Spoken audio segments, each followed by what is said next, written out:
السلام عليكم ورحمة الله وبركاته.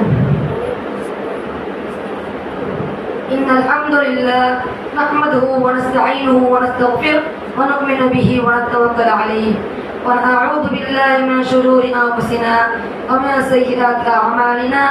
من يهده الله فلا مضل له ومن يضلل فلا هادي له. وأشهد أن لا إله إلا الله وحده لا شريك له وأشهد أن محمدا عبده ورسوله. أما بعد، اللهم صل على محمد وعلى آل محمد كما صليت على إبراهيم وعلى آل إبراهيم إنك حميد مجيد. اللهم بارك على محمد وعلى آل محمد كما باركت على إبراهيم وعلى آل إبراهيم إنك حميد مجيد. புகழும் புகழ்ச்சியும் அந்த ஏக இறைவனாகிய அல்லாஹ் ஒருவனுக்கு உரித்தாக்கி சாந்தியும் சமாதானமும் தன்மணி நாயகம் ஸல்லல்லாஹு அலைஹி வஸல்லம் அவர்கள் மீதும் அவர்களை அப்படியே பின்பற்றிய சத்திய சஹாபாக்கள், தாபிஈன்கள், தபஅ தாபிஈன்கள், ஷுஹதாக்கள், நைமாக்கள், மேலும் இங்கே அமர்ந்திருக்கும் நம் அனைவர்கள் மீதும் என்றென்றும் நிலவட்டுமாக. இன்று நான் உங்களுக்கு முன்னால் எடுத்துக்கொண்ட தலைப்பு என்னவென்றால், பேசினால் நல்லதை மட்டும் பேசவும். தொழுகை, நோன்பு போன்ற இபாதத்களை செய்ய வேண்டிய முக்மீன்களிடம் இருக்க வேண்டிய ஒரு மிக முக்கிய பண்பு நல்ல பேச்சை பேசுவதாகும்.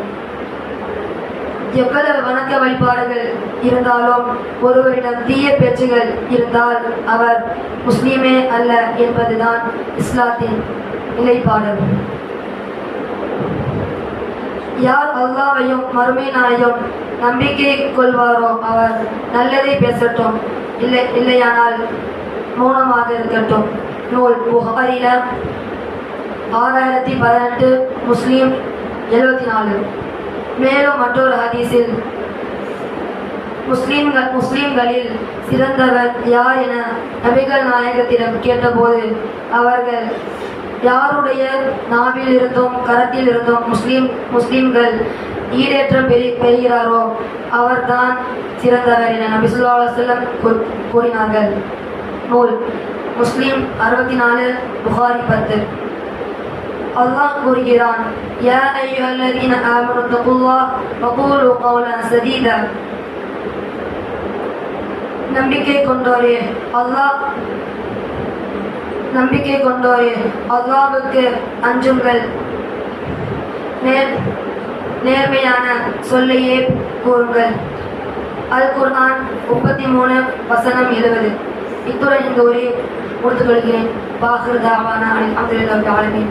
அஸ்ஸலாமு அலைக்கும் வரஹ்மத்துல்லாஹி